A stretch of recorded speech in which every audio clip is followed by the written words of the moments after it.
دو تا دستورالعمل بسیار مجرب و عالی برای کسانی که گرفتاری و مشکلات زیادی دارند، قرض دارند و بدهی سنگینی دارند.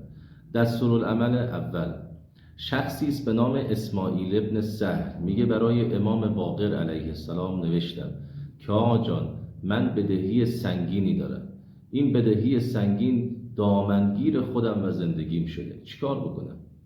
امام باقر علیه السلام در جواب ایشون نوشتند که اولا برای ادای دین زیاد استغفار کن، اهل استغفار باش، زیاد از خداوند متعال آمرزش بخواه.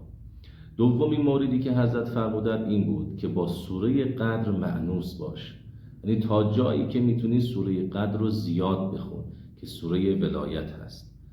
و دستورالعمل دوم رو هم داخل کپشن براتون نوشتم که حتما مراجعه بکنید و این کلیپ رو هم بفرستید برای همه عزیزانتون تا اونها هم با معارف اهل بیت و کلام اهل بیت علیهم السلام هم آشنا بشن و هم بهره ببرن. یا علی مدد.